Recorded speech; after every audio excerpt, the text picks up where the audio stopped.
Et ce forum, c'est le 3e pour notamment reconstituer les fonds du Partenariat mondial pour l'éducation, mais également pour permettre au pays d'annoncer des nouveaux engagements. Comme vous le savez, nous l'avons dit, c'est la 3e fois.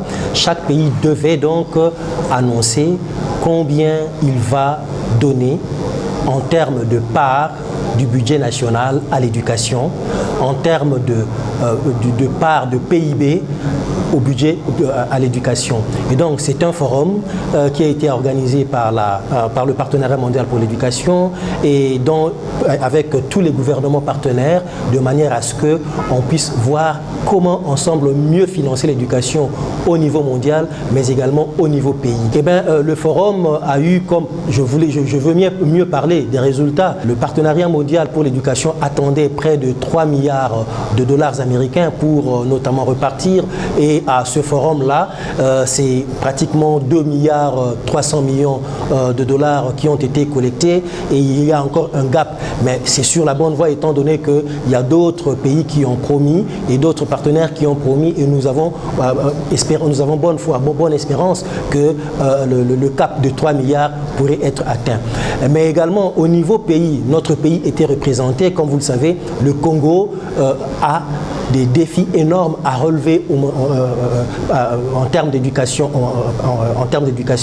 Et pour ce faire, nous devons avoir suffisamment de moyens pour résoudre les problèmes de tous ces enfants qui sont en dehors de l'école, relever la qualité de l'éducation, prendre en compte tous ces enfants qui vivent avec handicap dans les milieux les plus défavorisés pour que tous ces enfants-là rentrent dans les circuits scolaires. Et cela demande que le pays investisse beaucoup, mais alors beaucoup d'argent dans le secteur de l'éducation. C'était également l'occasion pour que le Congo annonce à la face du monde, mais également à la face des citoyens membres de la communauté nationale, comment il compte s'engager en termes de financement de l'éducation d'ici à 2020. Et pour ce faire, la République démocratique du Congo a fait des annonces, notamment qu'à l'issue, que d'ici à 2020, le Congo va financer sur la part, en ce qui concerne le budget national, au moins 23,5% du budget national à l'éducation. Et en termes de part du budget national, plutôt du PIB, c'est autour de 2,1. Et concernant l'éducation de base, 54% des dépenses de l'éducation, des dépenses courantes de l'éducation, devraient être affectées à l'éducation de base. Comme vous le savez, l'éducation de base, c'est l'éducation que l'on veut gratuite et obligatoire, bien entendu. Mais quelle lecture nous-mêmes nous faisons des engagements de la République démocratique du Congo pour le financement intérieur de l'éducation lors de ces assises? Concernant par exemple la part du budget national alloué à l'éducation, nous notons que le Congo veut en réalité progresser.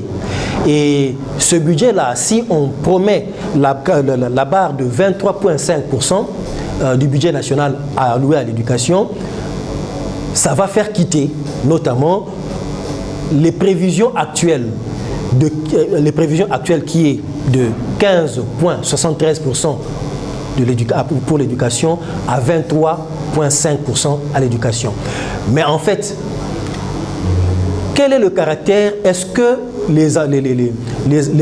l'annonce faite par la République démocratique du Congo est-elle sérieuse ou pas? Comme nous le disons, prenons d'abord l'année 2014. Le Congo avait promis, notamment en 2018, d'arriver à 18% du budget national à l'éducation. Et en termes de PIB à allouer à l'éducation, la part de PIB, c'était 4,5%. Je venais de dire tout à l'heure combien le Congo a promis. Concernant la part le pourcentage du budget national, il faut avouer qu'en 2018, les prévisions budgétaires de notre pays ne font pas qu'aujourd'hui, nous puissions croire que le Congo a atteint cet objectif-là d'allouer 18% du budget national à l'éducation en 2018. Parce que, à lire les lignes budgétaires par rapport à l'éducation, nous constatons que le législateur, l'autorité budgétaire a arrêté 15,73% des dépenses allouées à l'éducation, qui est inférieur notamment à ce que nous avions promis. D'abord, la première des choses, c'est que le gouvernement doit tenir ses engagements si nous voulons effectivement offrir aux enfants de notre communauté nationale une éducation équitable, inclusive et de qualité. Tenir les engagements, ça veut dire avoir une discipline budgétaire avérée.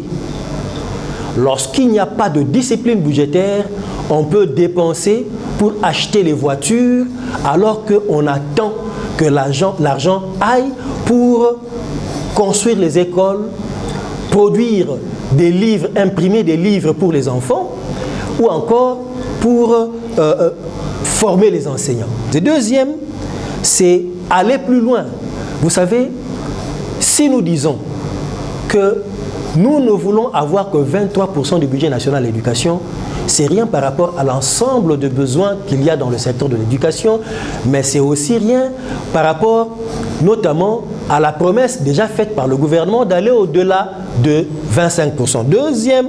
Troisième recommandation, c'est que aujourd'hui, nous devons faire en sorte que le financement ne soit pas que budgétaire si nous voulons y aller. Il faut donc innover en matière de financement de l'éducation. Innover, ça veut dire en réalité quoi? Puisque la taille de notre budget est toujours assez faible au niveau où nous connaissons, nous devons aller vers la parafiscalité pour financer l'éducation si nous voulons avoir de bons résultats.